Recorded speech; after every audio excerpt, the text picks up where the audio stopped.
Night listener, tonight we enter the shadows. Rain slicks the sidewalk outside the courthouse. The lamps flicker like dying memories, and somewhere in the distance, a car alarm wails into nothingness. You lean against cold stone, coat collar pulled high, waiting not for justice, not for closure, but something darker, something honest. Inside, the verdict has just been read. Not guilty. The words hang in the air like smoke in a locked room. You watch him walk free. Perfect posture. Clean cut. Not a trace of sweat on his brow. He doesn't look back. Doesn't hesitate. But you do. Because the victim's eyes are still burned into your memory. Wide. Glassy. Speaking more than the autopsy ever could. You were there when they pulled the photo up on the projection screen. You saw what everyone else refused to see. She was trying to say something. If this story found you, maybe it's because you've been followed too. So, before we vanish into this mystery, like the video and subscribe only if you can handle the truth buried beneath the lies. Tell me in the comments, where are you listening from? And are you here for the truth, the thrill, or the justice? Now lock your doors. Take a deep breath and follow me into the dark. He doesn't run. That's what gets you. Innocent men stumble, weep, cling to their mothers, but this one straightens his tie, nods at the cameras and smiles, too fast, too wide, like he knows a joke you are not in on.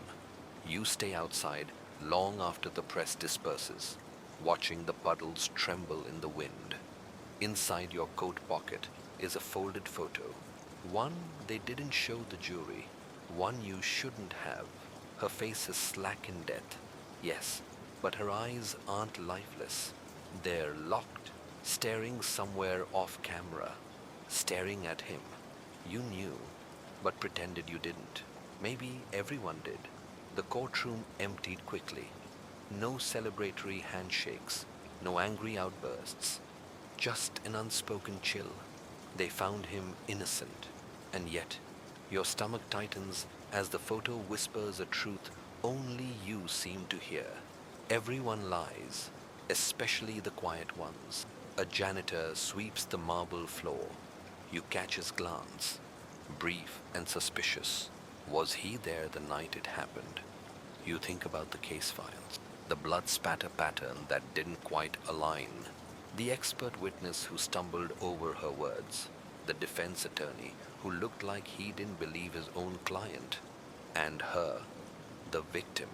Her name was Camille, 29.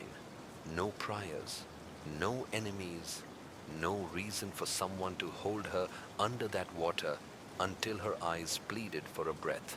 Except you unfold the photo again. There's something you missed. A shape reflected in her eyes, maybe a silhouette, or maybe just your imagination turning grief into ghosts. It was never about the truth, it was about control. The court dismissed everything circumstantial. They ignored motive. They leaned on lack of physical evidence. But motive doesn't disappear just because it's inconvenient. And fingerprints don't vanish without help. You head toward your car. The engine takes 3 tries to start. The windshield fogs quickly, as if the air inside is colder than the world outside. Before you pull away, you look up at the courthouse steps. He's standing there, still smiling. But this time, he's looking at you. The smile that shouldn't exist. You freeze behind the wheel. Wipers smear the rain like tears across glass. He's there, shoulders relaxed, hands in his pockets, smiling like a man who just won a bet no one else knew was happening. But he shouldn't be smiling. Not after what was found in that bathtub. You blink. He's gone. You scan the courthouse steps again, empty now. Just puddles and shadows. But that smile stays with you. It wasn't relief. It was satisfaction. Victory. He wanted to be seen. Your hands are cold on the steering wheel. Heart pounding in that tight, anxious way like you've forgotten something critical.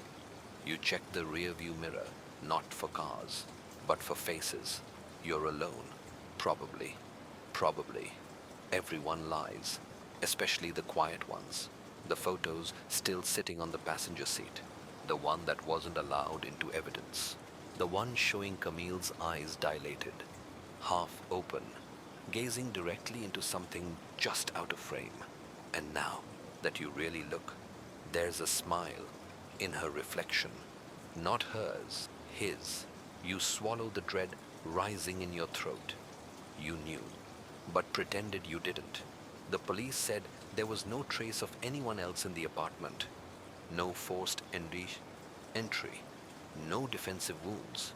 But the detective's tone was always a little too passive, like he was convincing himself along with you. You remember him, too, Detective Harlan. He wore cheap suits and expensive cologne. Once told you off record, don't chase answers you're not ready for. You wonder now if that was a warning or a threat. The glove shows up the next day. It's in your mailbox. No return address. Just a single black leather glove, soaking wet inside a Ziploc bag. You haven't told anyone you're looking into the case. Not your friends. Not your therapist. Not even yourself. But someone knows. You take it inside. Careful not to leave prints. Lay it on the kitchen table. That's when you see it. A small stain just below the thumb. Dark, rust brown. Blood. Or at least something meant to look like it. And tucked inside the glove, a post-it note. 4 words, printed neatly in black ink. You smiled too. Once. You sit down. Hard. The world narrows into static and fluorescent kitchen light. The refrigerator hums like a held breath. It was never about the truth. It was about control. You check the windows. All locked.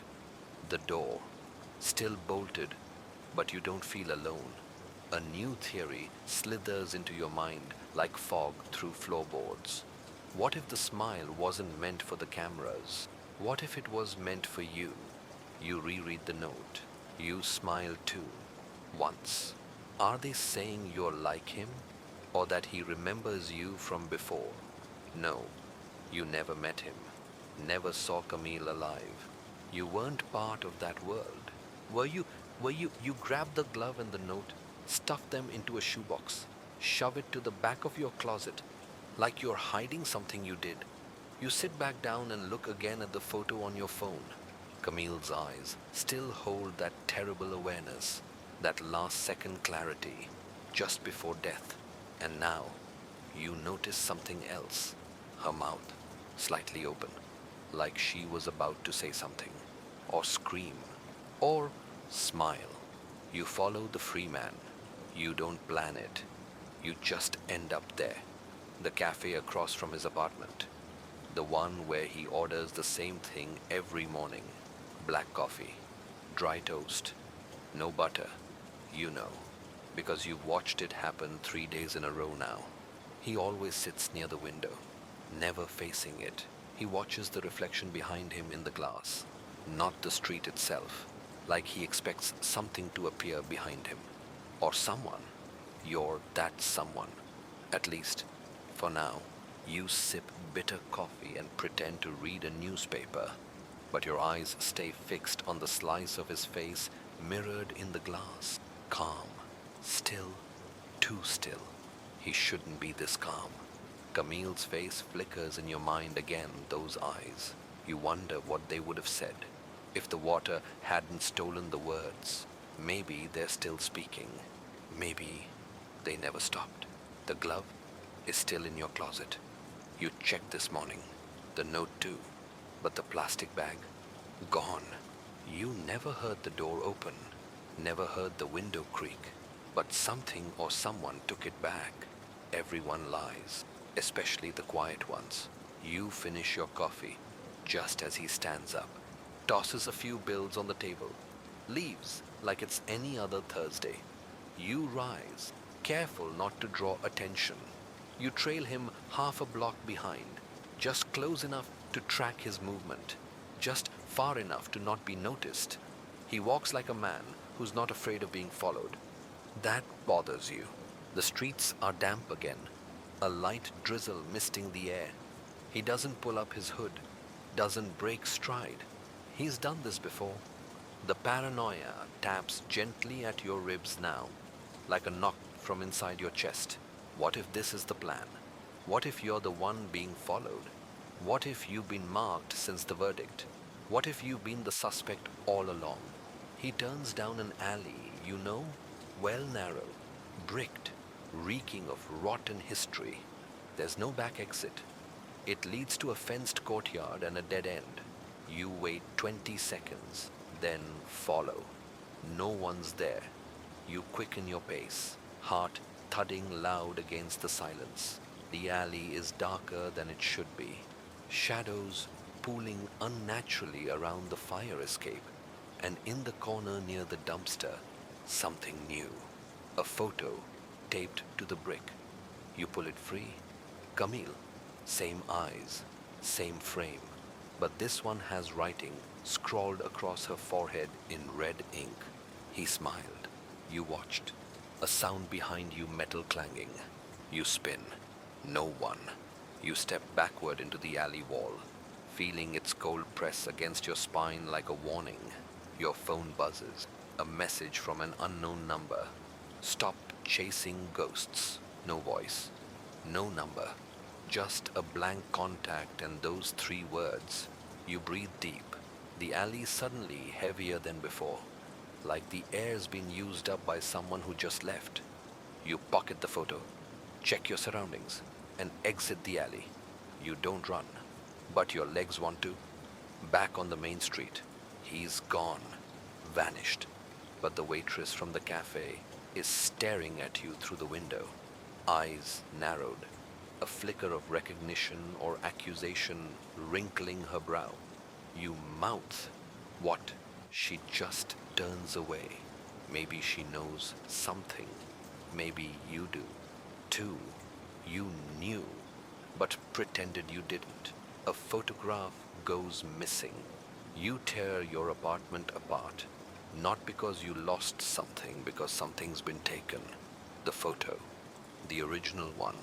The one with Camille's eyes locked on something just out of frame. The one that should have never left evidence lockup.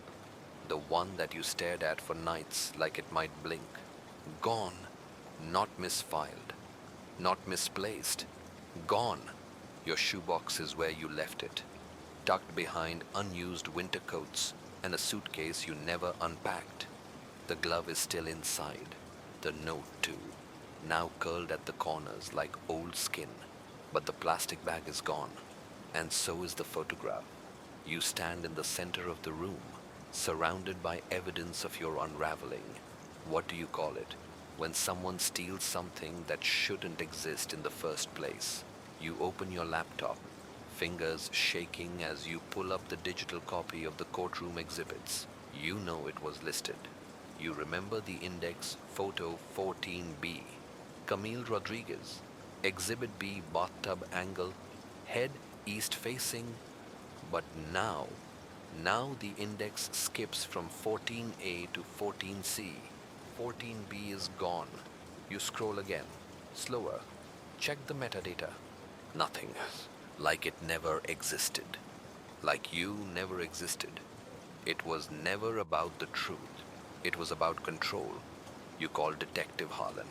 He doesn't pick up. You leave a message, your voice wobbling as you ask, "Do you remember Exhibit 14B?" You don't expect an answer. You just want to hear someone else say it out loud. Instead, your doorbell rings. You freeze. No one ever rings. You check the peephole. Nothing. Just the hallway. You open the door. Inch by inch. Heart pounding. On the floor is a plain manila envelope. No markings. No tape. Just sitting there like it delivered itself. Inside a single Polaroid. Grainy. Overexposed. But you know what you're looking at. Camille. Same tub. Same eyes. Only now, There's a smudge in the background, something vaguely human, shadowed, like someone standing behind the shower curtain watching, and Camille's mouth, smiling. You drop the photo. What if she wasn't smiling out of fear? What if it was complicity? Everyone lies, especially the quiet ones. You crouch to pick it back up, but hesitate. The image has changed. Not dramatically, subtly, like a difference in posture. Camille's eyes are closer now, closer to the camera, and the shape in the curtain. It's clearer. Broad shoulders, tilted head. It looks like him. You close your eyes, counting backward to sanity. 10, 9. When you open them again, the photo is back to normal. Or maybe that's the trick. You knew, but pretended you didn't. You scan the hallway, still empty. But there's a scent now, like wet leaves and old cologne. Something that shouldn't be here. Something familiar. You bring the photo back inside. Scan it under your desk lamp. The smudge doesn't match any profile in the case files. No witnesses, no suspects, no one they documented. But you remember what the janitor whispered that night outside the courthouse. We were wrong. You just didn't ask who he was or what it cost them. Whispers in the parking garage. You park underground now. Less visibility, fewer questions, more echoes. The courthouse garage always smells like mildew and regret. Concrete walls, sweat in silence. Your footsteps follow you too closely. That's the thing about guilt, you can hear it. Even when no one speaks. You killed no one. You harmed no one. But you're getting involved now. And maybe that's enough. The elevator dings behind you. You flinch, already clutching the manila envelope in your coat. No one exits. Just an empty silver box, waiting to take someone up or swallow someone down. You head toward your car, keys already in hand. When you hear it, a whisper, close. We were wrong. You turn so fast, your knees nearly buckle. There's no one there, except there, between the columns, an old man, slouched low in a navy overcoat and court-issued visitor badge, still clipped to his collar. His eyes are dull with something heavy, remorse or fear, maybe both. He motions you over with fingers that tremble. You hesitate, then follow. He leans closer, his voice like sandpaper in fog. I was on the jury. You blink. For Camille Rodriguez. He nods, eyes darting like he expects to be watched even here. We didn't vote unanimously. Not really. Someone leaned on us. What do you mean, leaned? He doesn't answer right away.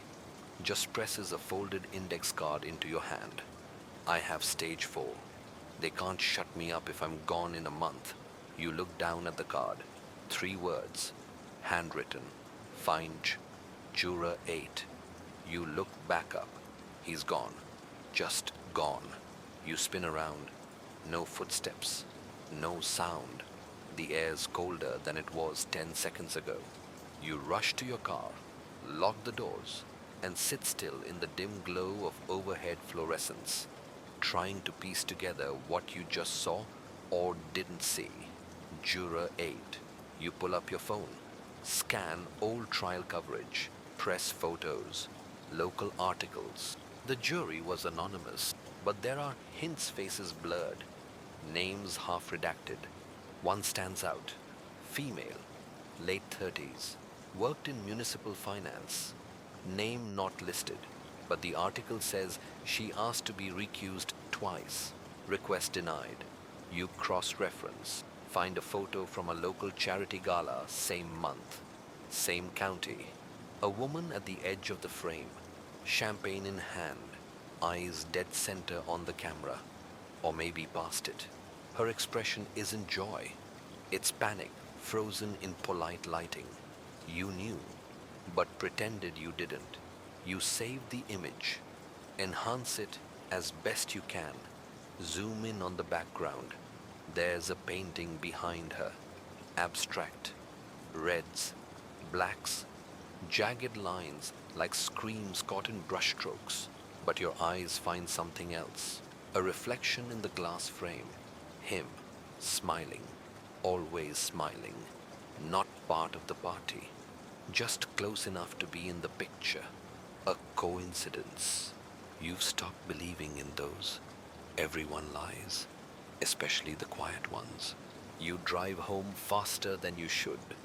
Your hands grip the wheel like it might slip away. You pass a pedestrian in a yellow raincoat, same one from 2 days ago. Same slow gait, same unblinking stare as you pass. You lock your doors without thinking. The night is too silent. Even the fridge seems afraid to hum. The victim's sister won't speak. You finally find her in a place no one visits anymore. An old greenhouse at the edge of the city, collapsed in places. Glass cracked like a spider web made of memories. She works there, voluntarily, they say, keeps the roses alive, even in winter. Her name is Mara, Camille's sister. She hasn't spoken publicly since the trial. Not once. The reporters tried at first, then they stopped. Maybe out of respect, maybe out of fear.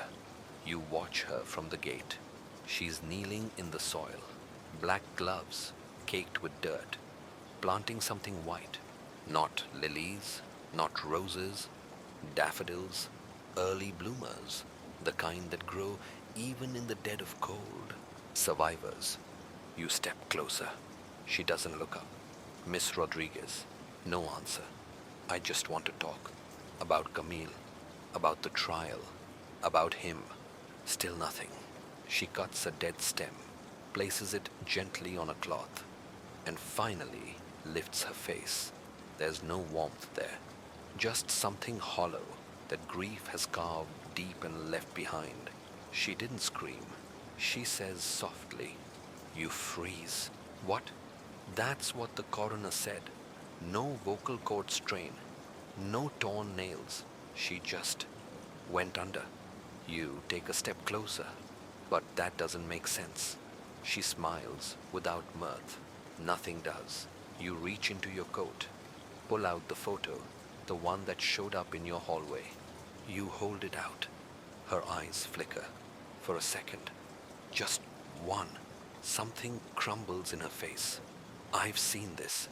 Where I had one just like it. Her voice breaks slightly. I buried it in her room the day of the verdict. I didn't want to see her like that again. But this isn't the same one. You say, "Look at the reflection." Mara leans in and recoils. That wasn't there before. You don't have to ask what she means. The figure behind the curtain. It's clearer now.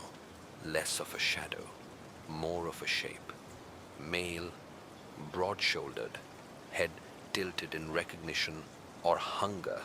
It was never there before. She repeats, as if trying to convince herself. What if it's changing, you whisper. Each time someone looks, like it wants to be seen. She doesn't respond, just walks slowly toward the back of the greenhouse. You follow. There's a long mirror leaned against the wall, old, dirty, cracked in one corner. I haven't moved this since she died, Mara says. She used to stand in front of it every morning. You stare at your reflection, then hers, but hers is different. Your eyes widen. Mara's reflection is smiling. She isn't. Mara, you whisper, stepping back. She doesn't move. She's in there, she says, gaze locked on the mirror. Camille, she doesn't blink anymore. Just stares. Just waits. The hair on your neck rises. You knew, but pretended you didn't. Mara, we need to go. She finally looks at you. Her real face, no smile. Her lips tremble. He came here once, after the verdict. Said he wanted to talk. Said he felt misunderstood. Did you let him in? A pause. I think I did. But I don't remember him leaving. The The air in the greenhouse thickens.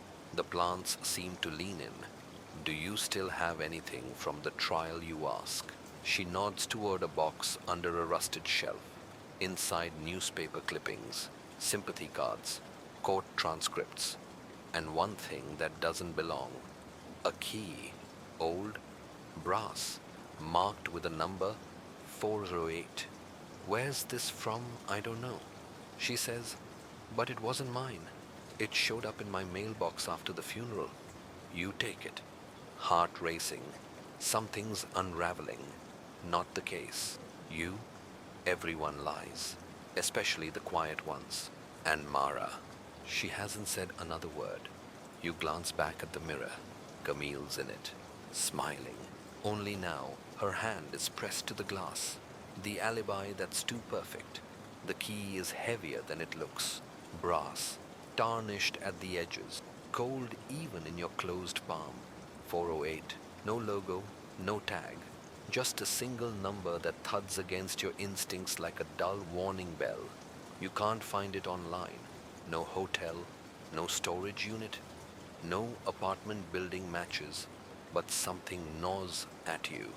A memory not yours, but stitched into the trial testimony. You dig through archived court footage, pausing on his alibi.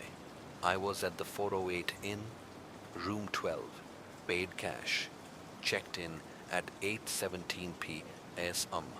The crime happened at 8:43 p.m., 26 minutes, 30 if you're slow. But the 408 Inn was on the outskirts, 20 miles out.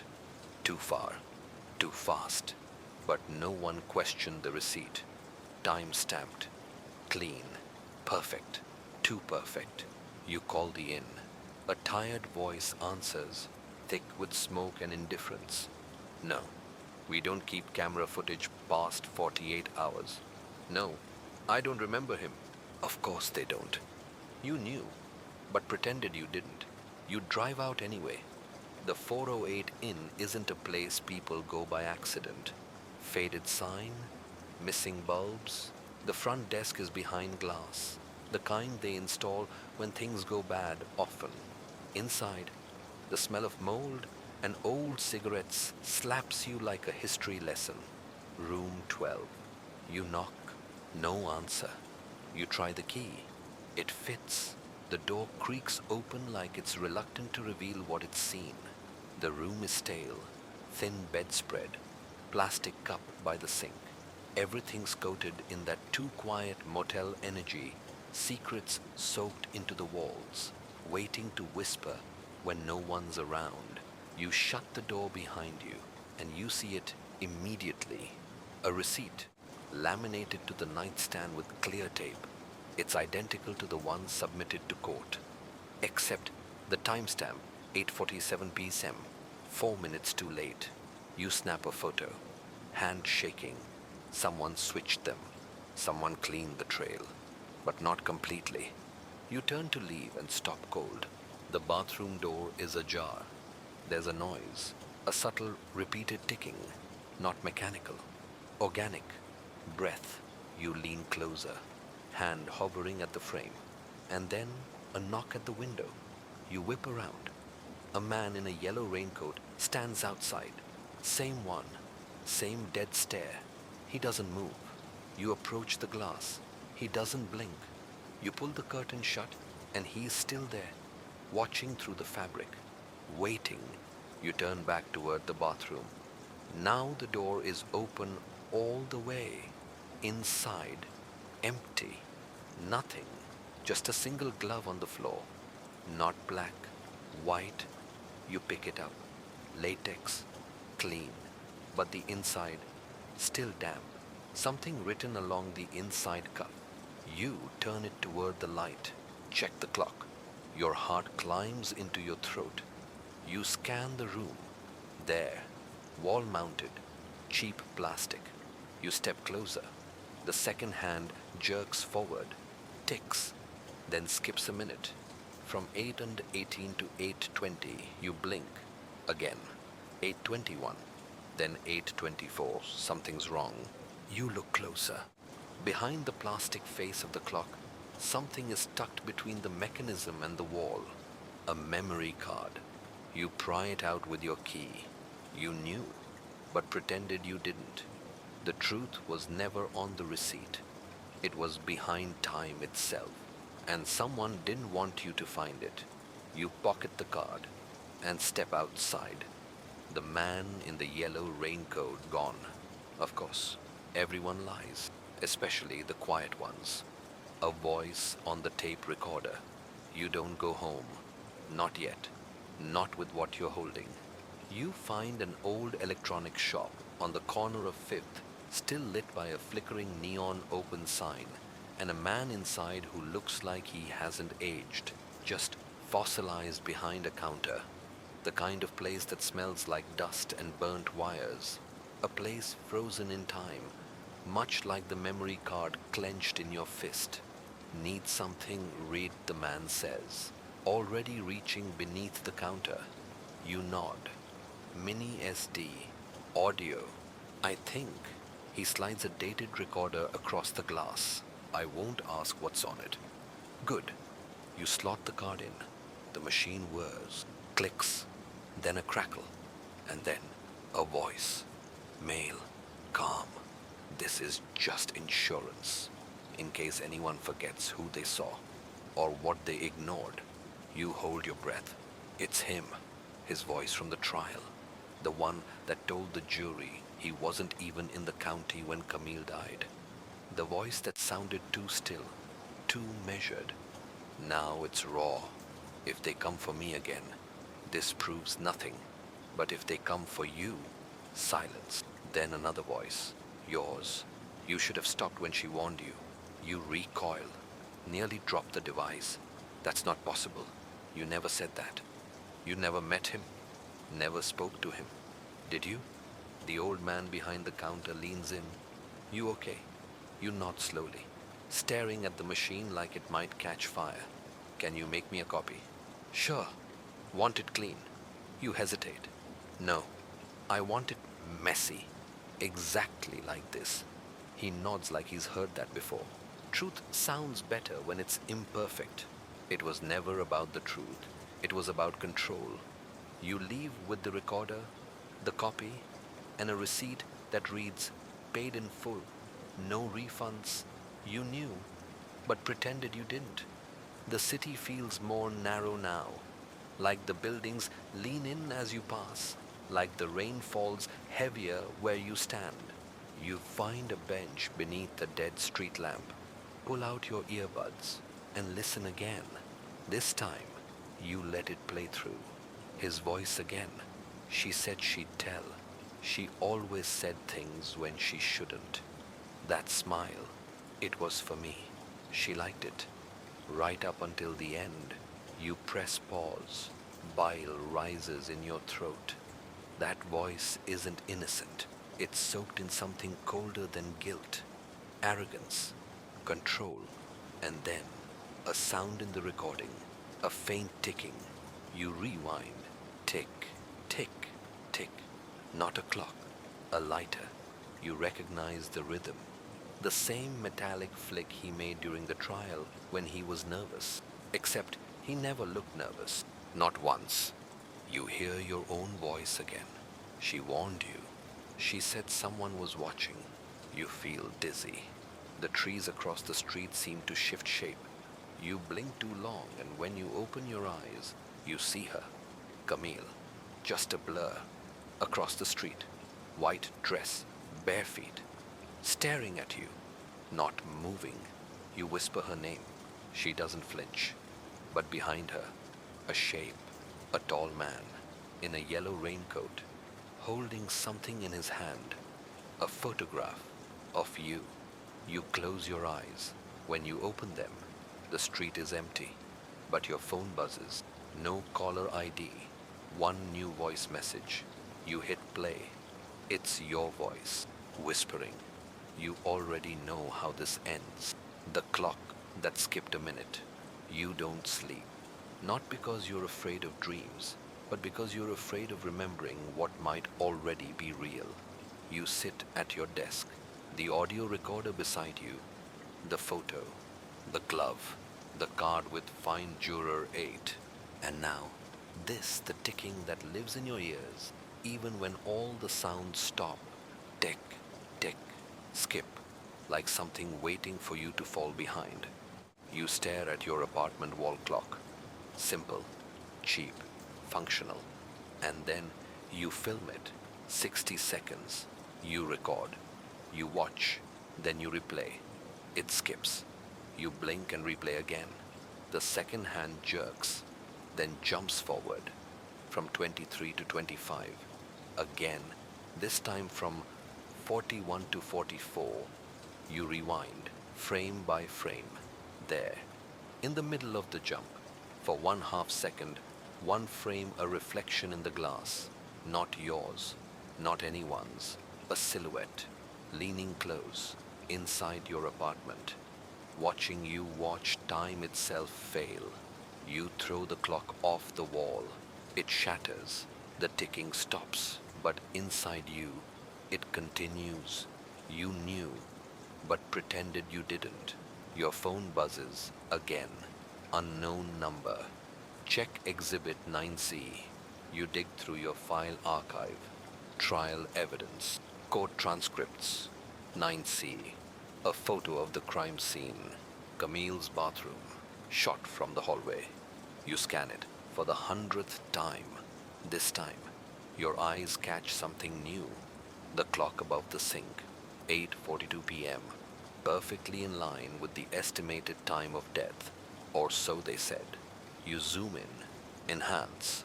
The second hand is blurred. Not due to motion blur, but because the original image was edited, manipulated. You compare it with the one from the police report.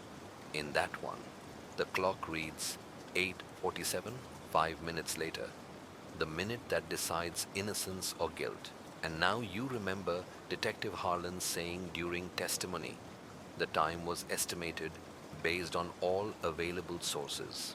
Available, not reliable. You look closer.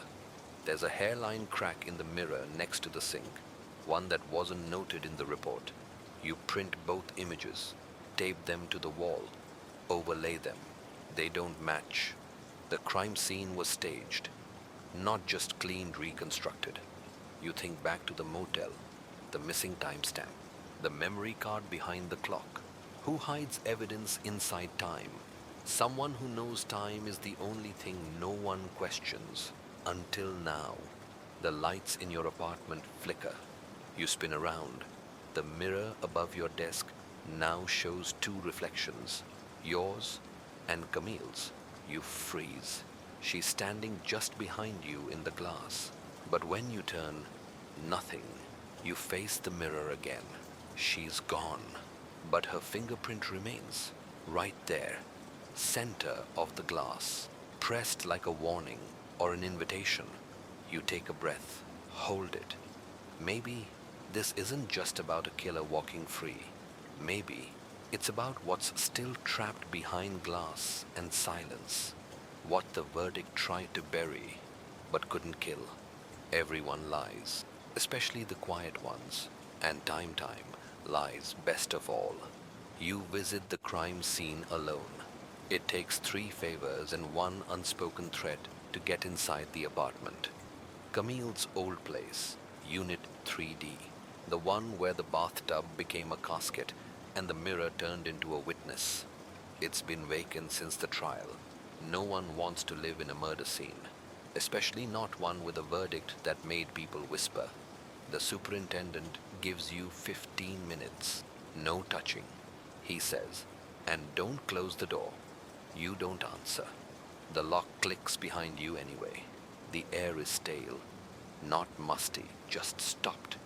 Like someone unplugged time and forgot to tell the room. The layout hasn't changed. Narrow hallway. Kitchen to the right. The living room still holds the faint outline of a couch on the carpet. The walls are blank, but something clings to them, like smoke or memory. You walk toward the bathroom. Every step feels rehearsed, like you've done this before. like you're walking into a scene you helped design. You knew, but pretended you didn't. The door's ajar. You push it open slowly. The tub is clean, too clean. Porcelain white, rim polished. But the shape of her body still lives in your imagination. One arm limp over the side, hair splayed like ink in water, eyes wide, locked on something that wasn't there yet. You close your eyes. You can still hear the drip. You turn to the mirror, cracked, but not shattered. The fracture line runs diagonally, right through where her face would have been. You lean in. The mirror hums, not noise, not sound, just pressure, like it's trying to hold something back. You notice it now, faint scratches in the glass, almost invisible unless you tilt your head. Words. Ask her what she saw. You take a step back. Your breath fogs the mirror, but not entirely. Only half. The other side doesn't fog. The air is colder there. You stare at your reflection. You don't blink, but your reflection does. Twice. You freeze. The tub behind you looks deeper in the mirror, wider, as if it never stopped filling. You turn and the tub is empty, but there's a wet outline where someone sat. You hear a thump. Living room. You rush out, but nothing's moved, except the couch indent is gone, like someone stood up. You scan the room. The air feels bruised, unsettled. You notice a faint stain on the far wall, not visible in daylight, only in this moment, when the shadows line up just right. A handprint, too small for a man, too high for someone drowning. Fingers splayed in panic or warning. Everyone lies, especially the quiet ones. Your phone buzzes. No message, just a photo. You open it. The same room, same angle. But in the photo, someone stands in the bathroom doorway behind you. A man in a yellow raincoat. You whirl around. Empty. But when you look back at the phone, the figure is closer now, halfway down the hall. Still, always, holding something. A key. 408. You knew, but pretended you didn't. Your time's up. The front door creaks open. The super calls out. You done. You pocket the phone and walk out. But the mirror still shows someone inside, and their smile is starting to look like yours. The man in the yellow raincoat. You start seeing him everywhere, not just in reflections, in real time, at crosswalks, on buses, in security footage where he doesn't belong, sometimes facing you, sometimes facing away, but always there, like a bad echo that refuses to fade. The yellow raincoat is always the same, too clean, too vivid, like it doesn't belong in a world where everything else is muted and gray. You print out screenshots, one from the motel camera, another from across the courthouse during the verdict, and now, one from last night, captured through the apartment's peephole, cam you forgot even existed. In all three photos, the angle of his body is identical, feet pointed slightly inward, shoulders squared, head tilted as if listening or waiting. You show them to the tech guy at the electronics shop. He studies them under a flickering desk lamp. These aren't sequential, he says. They're layered, layered. He opens an image editing program and overlaps the three images. Your heart freezes. They align perfectly. Not just posture, everything. Same crease in the coat.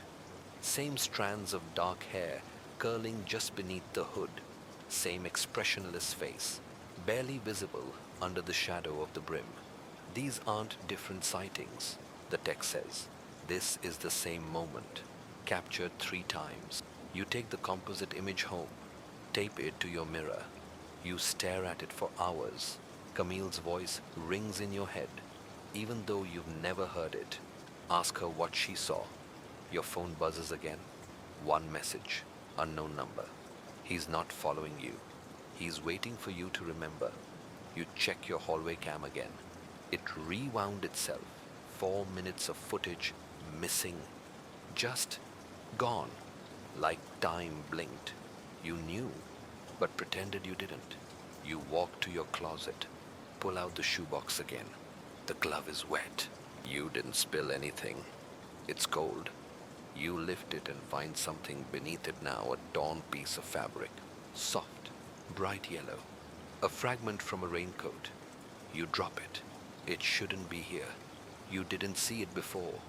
You didn't want to. You sit on the floor, piecing together everything: the voice recording, the bathtub photograph, the missing timestamp, the message on the mirror. He's not a man. He's a moment. A loop. He exists between things, between the verdict and the doubt, between what was said and what was left out. He isn't chasing you. He's mirroring you. And maybe he always has. You think of Camille again. The reflection in her eyes. It wasn't fear. Not entirely. Maybe it was recognition. You light a cigarette with hands that don't feel like yours. The smoke coils toward the ceiling in perfect rings. The raincoat man appears on your television screen. Not moving. Just standing there. Even though the TV is off. You turn away. Close your eyes. And behind your lids, he smiles. You reread the verdict. The transcript is supposed to be complete, official, certified, final. But when you read it now, line by line, word by word, something feels off, like a conversation where the pauses last too long, or a sentence trails off just before the truth shows itself. Page 192. The judge's voice is recorded as saying, "Let the record reflect the jury has reached a unanimous verdict." Then nothing, just a gap. Then the next line, "And the court thanks you for your service." A full 6 seconds of silence between them.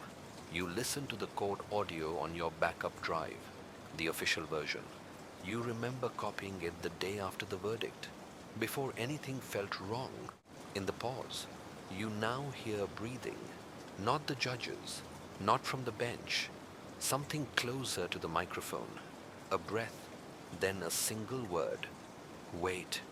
You rewind. Play it again. Wait. Soft. Female. Camille. No impossible. She was already dead. You sit still, headphones tight, volume raised. Your pulse thuds behind your ears. Play it a third time. Wait. More urgent now. Or maybe you're just finally listening. You knew, but pretended you didn't. You email the courthouse clerk. Ask for the original recording. They say there's no gap in the official version. No trace of that audio. No. Wait. Nothing. They accuse you of tampering. The email ends with, "Do not contact this office again regarding this matter." You print the page anyway. Circle the gap. Write in the margins. What was erased?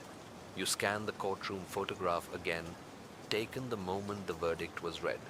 The jury stands. You zoom in on the third woman from the left. Early 40s. Mouth slightly open. Hands clenched at her sides. There's something there. On the bench behind her, barely visible, a flash of yellow. Not paper, not fabric, plastic, raincoat.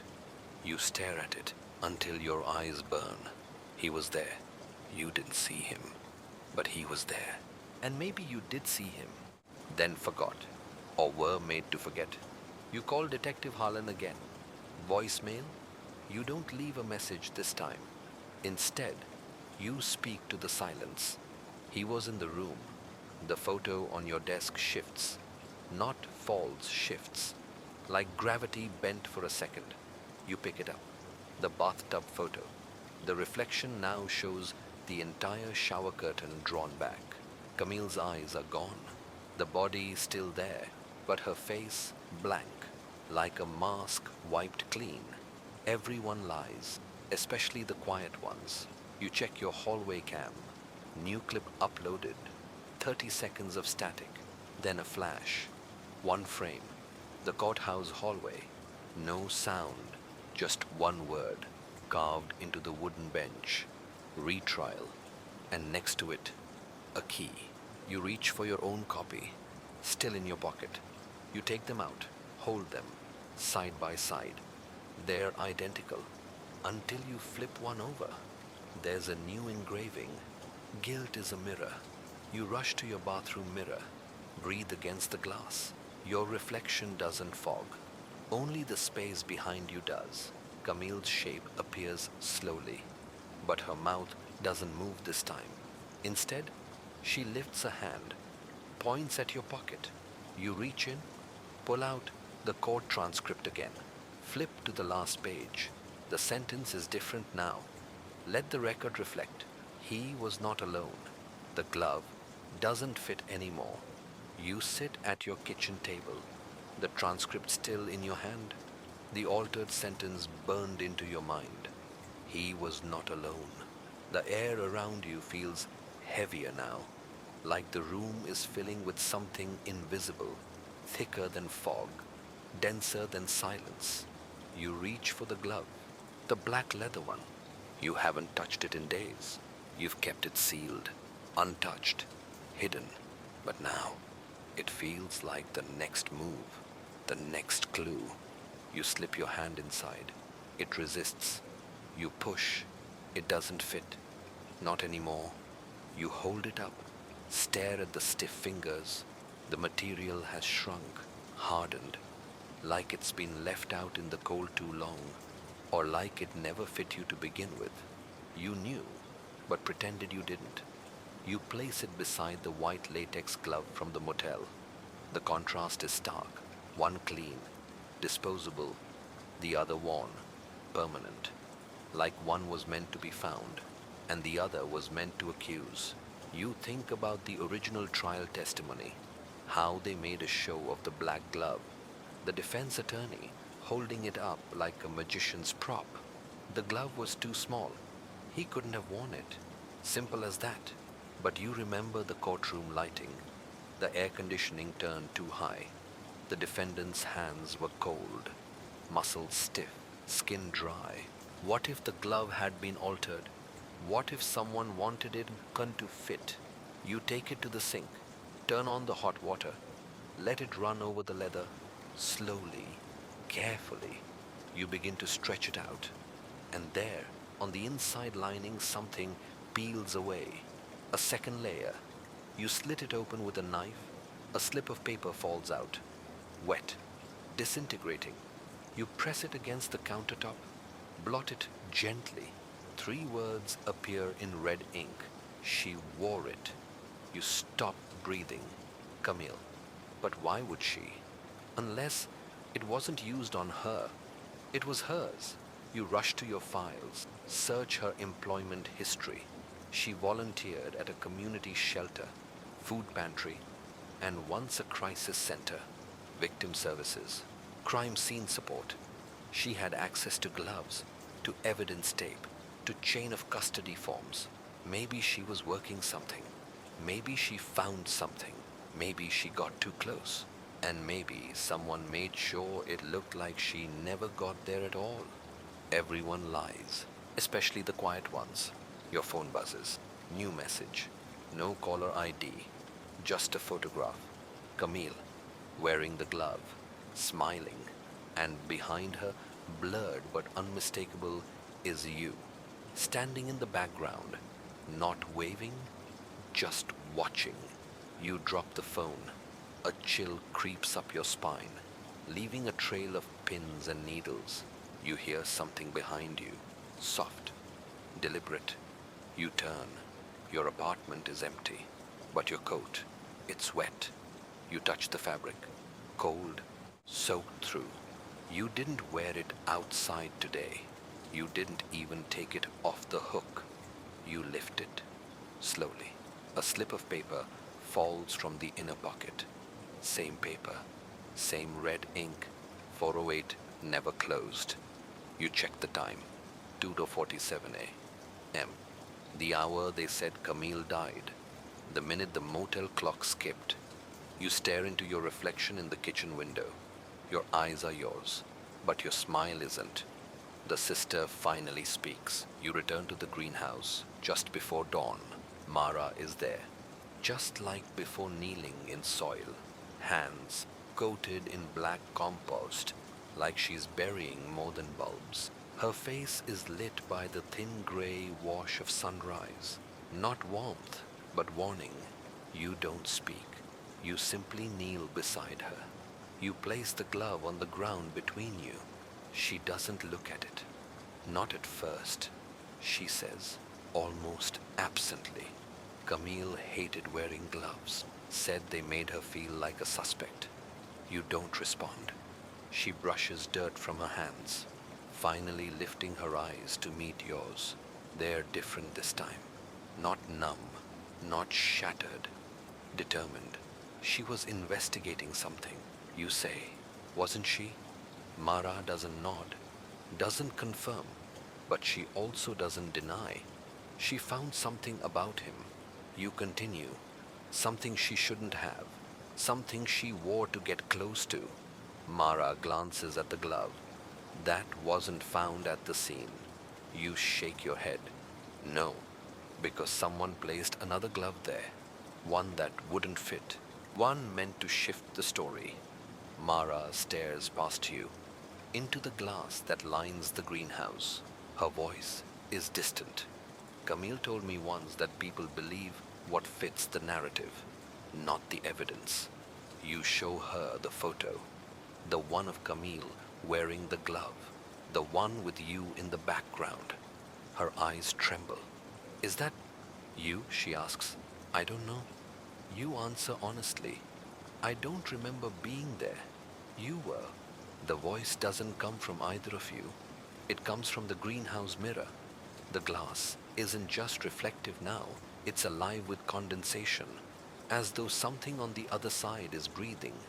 You stare at your reflection. Mara stares at hers, but Camille's face is there now, clear and solid, smiling, then mouthing something. You lean closer. The condensation fogs again. Her mouth moves. One word, run. You reel back. Mara gasps. The mirror cracks, a long branching fracture running like lightning from corner to corner. You stare at Mara. Her lips quiver. I saw him, she whispers. Your chest tightens. The man in the raincoat, you ask? She shakes her head. No, you. The night Camille died. You were there. Your breath catches. That's not possible. She stands slowly, hands trembling. I never told anyone, not even the police. You were at the door. You said you forgot your keys. Camille let you in.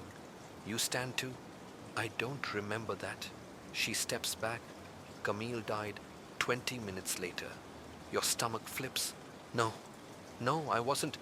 You can't finish, because the memory pushes forward. A smell, wet leather, cigarette smoke, molded brass, rain, her door, her voice saying, you again, you need to let it go. You stumble backward. I didn't, I wouldn't, but even you hear the uncertainty in your own voice. Everyone lies, especially the quiet ones. You grab the mirror, Camille, you shout. Her image reappears, calm, still smiling. This time she lifts her hand, points directly at you. You back away, chest tight. Mara watches you. There's no rage in her, only clarity. You didn't kill her, she says gently, but you might have set it in motion. The raincoat man, the missing photo, the broken timeline. Maybe they're not haunting you. Maybe they're parts of you, fractured, returning, demanding to be seen. You knew, but pretended you didn't. And now, Camille is done pretending too. The juror in the morgue. The city morgue isn't quiet. That's the first lie you've ever believed about it.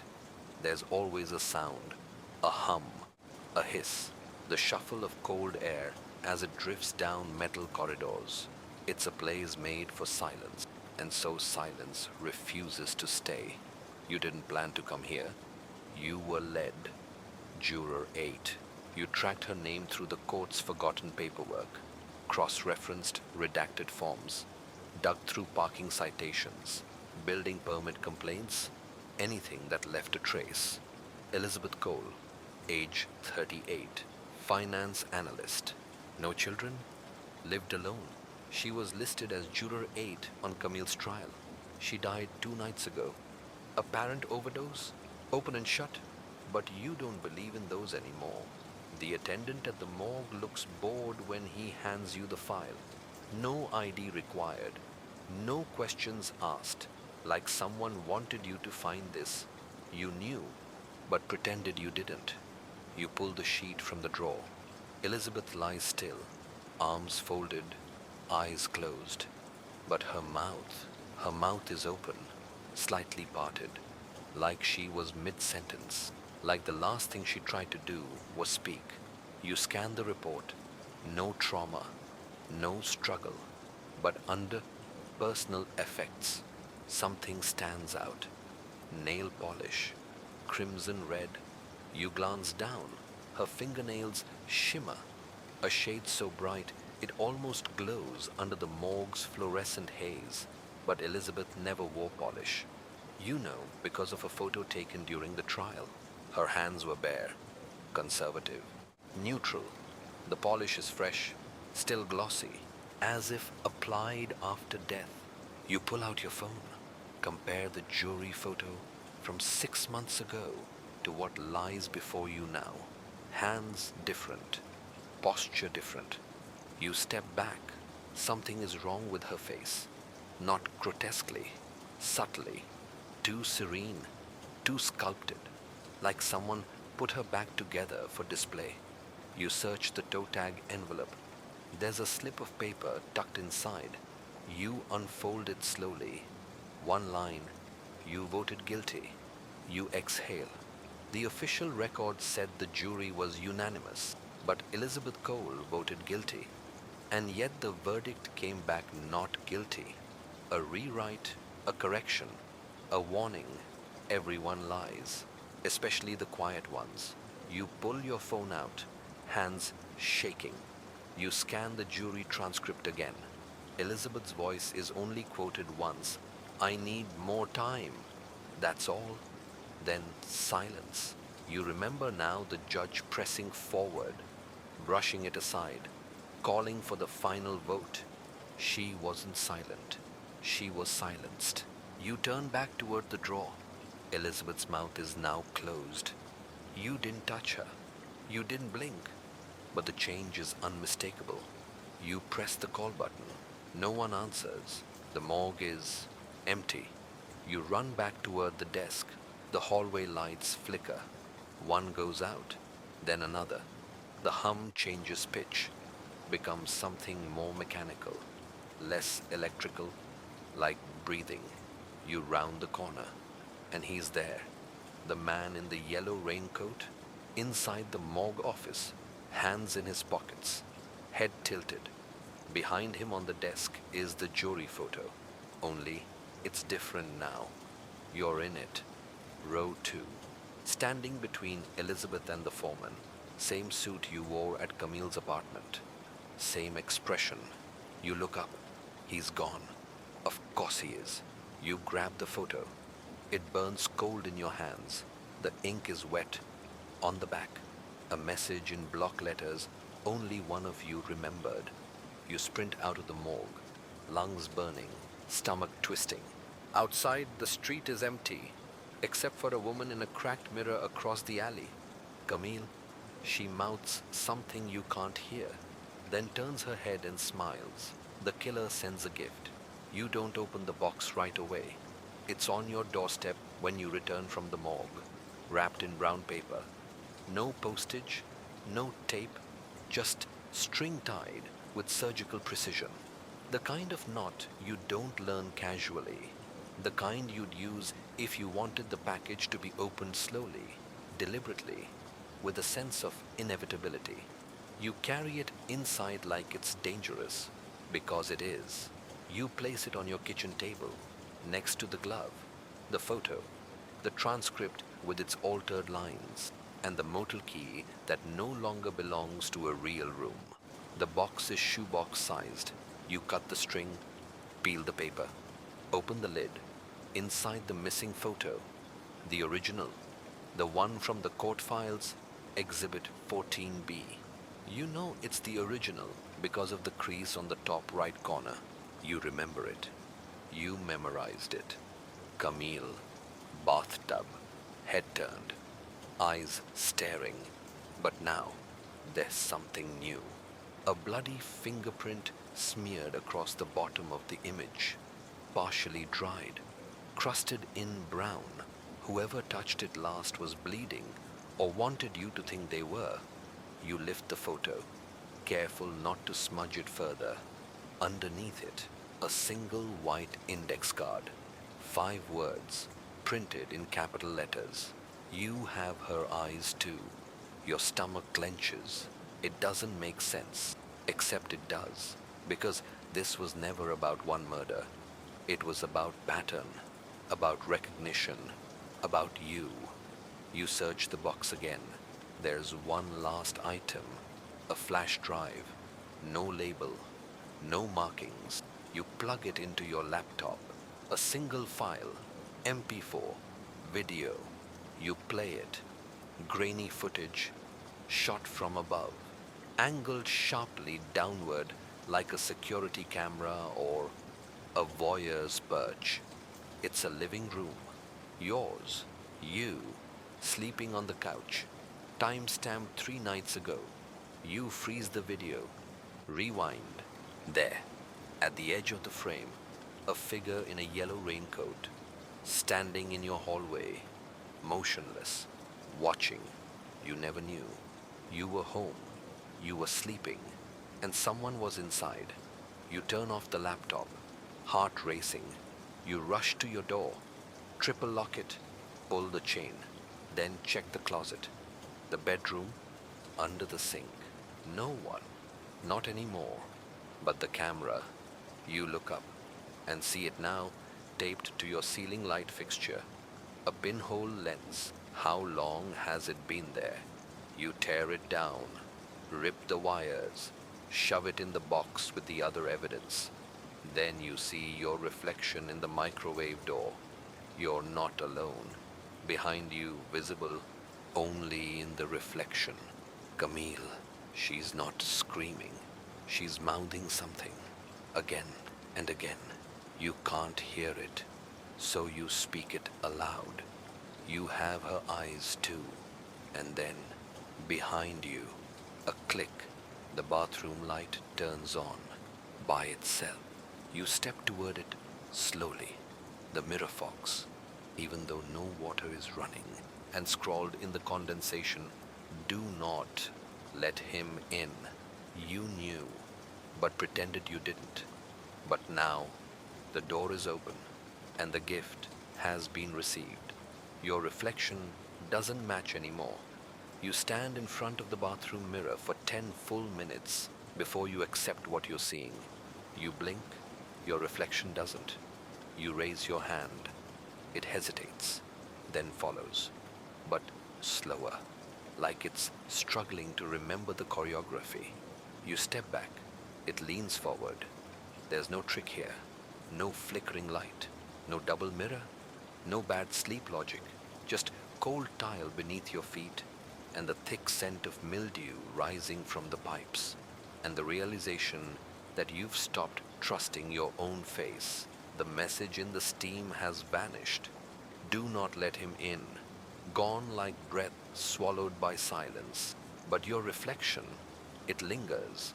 Your eyes look sunken, skin pale.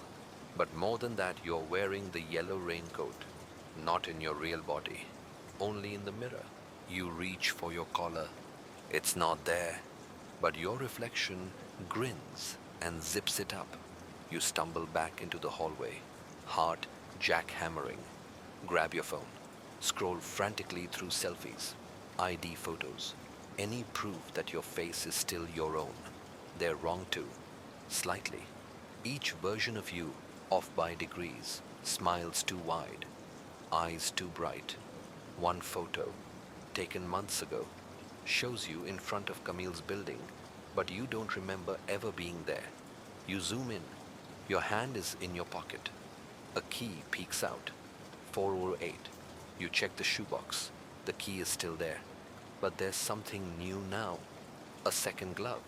Black leather. Your size. It wasn't there last night. You knew, but pretended you didn't. Your phone buzzes. Another message. You forgot what you confessed. You stare at the screen. A voicemail follows from your own number. You listen. She let you in. She laughed. She said she wasn't afraid of you. That was the part you liked. Your voice. But you don't remember saying it. Another file drops in. A video. You in a courtroom hallway, talking to someone. No sound. Just movement. But the man you're speaking to, you, dressed in the same clothes you're wearing now, same posture, same haircut, same expression, and then both versions of you turn to look directly at the camera. The video ends. You throw the phone across the room. It clatters against the wall, doesn't break, doesn't even crack. It's too durable, just like the story someone's building around you or with you. You go to the closet, dig out an old jacket, pull the photo from the box. The blood fingerprint is still sticky. You press your own finger next to it. Compare. Not a match. It's thinner, feminine. Camille's no. Mara's. You replay her voice. You were there. She didn't sound afraid. She sounded betrayed. Everyone lies, especially the quiet ones. You return to the bathroom, face the mirror again. This time, your reflection isn't wearing the coat. It's wearing Camille's necklace, the gold one with the cracked heart pendant, the one found broken beside the tub. You don't own that necklace. You never did. But your reflection fingers it softly, then smiles and mouths the words, "You left me there." Everyone starts forgetting. You wake up on the floor. You don't remember falling asleep. You don't remember lying down. You don't even remember how the lights got turned off. But you remember the mirror. You remember the necklace. You remember your reflection whispering, "You left me there." You sit up slowly. Every joint aches like you've been asleep for days. Your phone is dead. You check the time on the wall clock. There's no clock, only an empty nail and a faint circle of dust. You walk through your apartment like a stranger, noticing small absences. The shoebox is missing. Your laptop is gone. The bathroom mirror is clean now. No crack, no condensation, no phase. It's like the story packed itself up and walked out while you were unconscious. You check your email. Empty inbox. No sent messages. No files. No voicemails. You log into your court archive account. It's been deactivated. Your credentials don't exist. The photos you printed gone from the wall. The files on the case erased, wiped clean, like you never followed any trail at all. You knew, but pretended you didn't. You call the morgue, ask about Elizabeth Cole. Who you repeat her name, her cause of death, the date. There's no one by that name here. No recent autopsies fitting that description. You call the courthouse, ask for trial records on Camille Rodriguez. The clerk sighs. "We have no record of a trial by that name. Are you sure you have the right jurisdiction?" You hang up. The world is deleting her. And with her, you? You open a box of old photos from college, flip through them fast. Every group shot, every party, every memory, something's off. Where you remember Camille in the background, she's gone. The space is empty. The lighting's wrong. Even your own face is slightly different in some of them, as if you've been replaced by yourself, but edited. You walk out into the street, rain falling in thin needles, cold, sharp, cleansing. You pass the coffee shop across from the courthouse. You stare through the window. He's there, the man in the yellow raincoat, not moving, not blinking. You push inside, march to his table. He doesn't look up. You speak before you can think.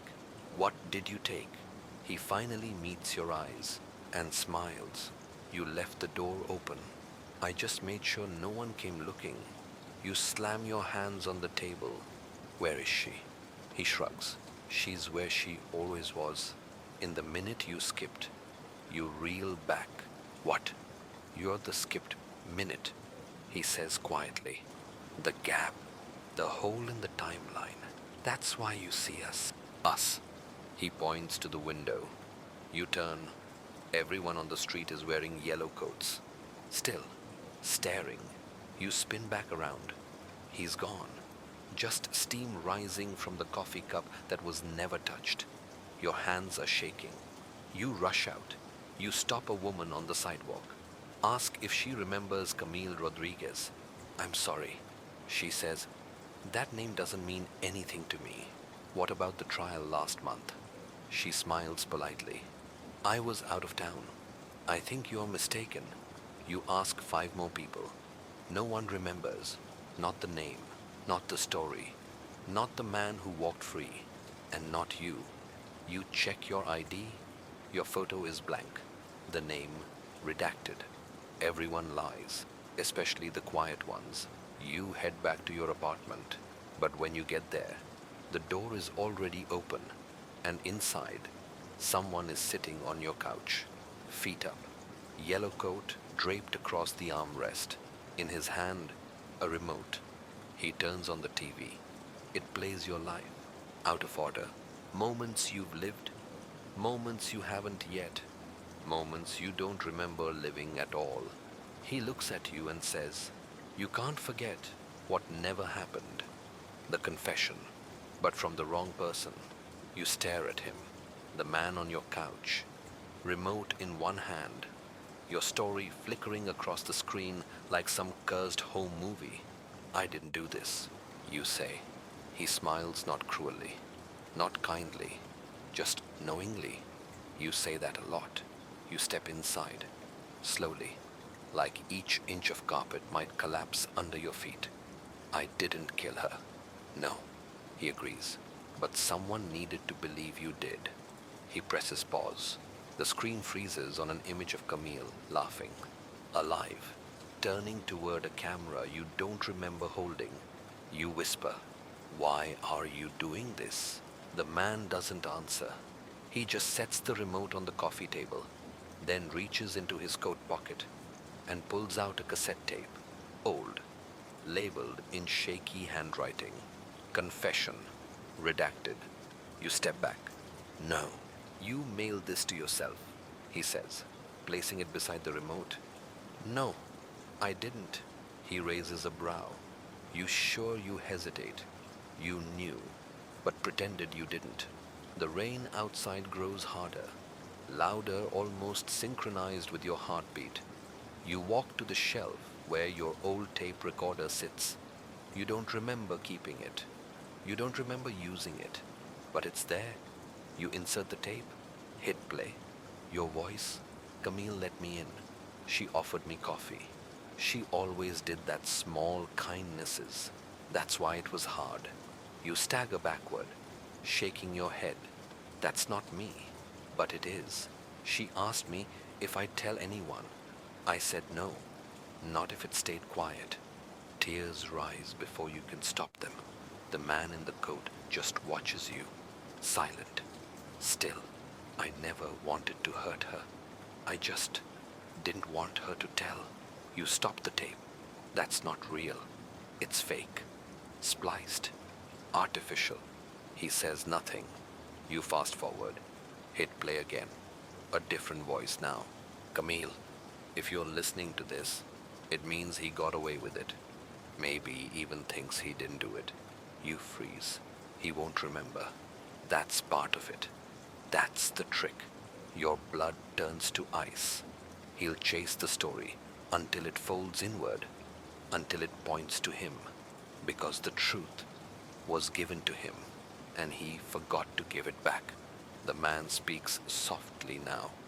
Do you see? You whisper. What am I? He shrugs. A reflection, a vessel, a witness, or the wrong man with the right face. On the screen, the image flickers, a still of the jury. They're all looking forward except one. You, staring straight into the camera, not blinking, not part of the trial, just watching it unfold. You knew, but pretended you didn't. You walk to the mirror. Your reflection is wearing the yellow raincoat again. This time, there's blood on the collar. You look down. Your own shirt is clean, but your hands, red, sticky. You raise them slowly. The man in the coat speaks again. She warned you not to come back. You turn to ask him why, but he's gone. The tape recorder stops on its own, clicks, rewinds. The door to your apartment opens. No one's there, but you hear your own footsteps coming in, as if for the first time. The victim's eyes were a warning. You follow the sound of your own footsteps. They echo through the hallway like memory, familiar, but hollow. You step slowly, not knowing if you are walking toward a truth or into someone else's nightmare. Maybe both. The door swings open wider, though no wind moves, and there, waiting on your floor, is the final photograph. You recognize it immediately, the one they never showed in court, the one that didn't exist until now. Camille. Her face still, her lips slightly parted, her hair floating like ink in bathwater. But the eyes, they're not vacant. They're vivid. They're alert. And this time, for the first time, you see what they're looking at. Behind her, a figure, blurred by the glass. Not the man in the yellow coat, not the you in the mirror. Something worse. You. But you before. Before you forgot. Before the story fractured. Before you tried to convince yourself that you were just the investigator, just the narrator, just the one who noticed what no one else dared to see. But you saw it because you were there, and because you made it happen. The image stares up at you like a sentence already passed. You sit down on the floor, the cold seeping up through the boards, through your bones, through your blood. You hold the photograph in shaking hands. It wasn't her accusing you. She wasn't screaming in her final breath. She wasn't begging for help. She was pointing behind her, pointing at you. You hear the click of a cassette tape rewinding, though there's no recorder in the room now. You hear the water run from the bathroom, though no one turned the faucet. You hear her voice, only this time it's clear, not muffled, not mournful. You let me die. You turn to the mirror. It's no longer fogged, no longer cracked. It shows your face and Camille's standing beside you. She's not smiling. You whisper, "Why me?" She doesn't answer, because she already did. You just refuse to listen. Everyone lies, especially the quiet ones. You look back down at the photo. It's changed again. Now it's you, lying in the tub, eyes open, lips parted, and in the reflection behind you, the yellow coat, the smile, and the eyes, your eyes. Camille's voice, soft now, like the last breath before sleep. We both remember now. The lights flicker, the room folds in on itself, and everything stops. The storm has passed. Not outside. Outside, the rain still taps on windows like soft-knuckled fingers, asking permission. But inside you, where the story has been whispering, unraveling, and coiling itself around your ribs, that storm has gone quiet. For now, you sit on the floor, surrounded by nothing but silence and static. The photograph rests on your lap, unmoving, unchanging. You don't look at it anymore. You don't need to. You've seen enough. The truth was never loud. It didn't scream. It didn't kick down the door and demand to be heard. The truth simply waited in the cracks, in the skipped seconds, in the reflection that held just one too many shadows. It never wanted to be found, because some truths exist only to be carried. And now you do. Camille's voice is gone, but the echo remains, not in words, but in atmosphere, in the strange hush that comes after the nightmare, when the world hasn't quite decided if you're safe yet, when every ticking clock feels like a countdown, even if you no longer know what it's counting toward. You stand slowly, no grand revelations, no justice delivered, no headlines written, just the weight of memory and the cold comfort of knowing that remembering is its own kind of punishment. You lock the door behind you, not because it keeps anything out, but because it reminds you that boundaries still exist, even if they shift when you blink. You glance at the mirror one last time.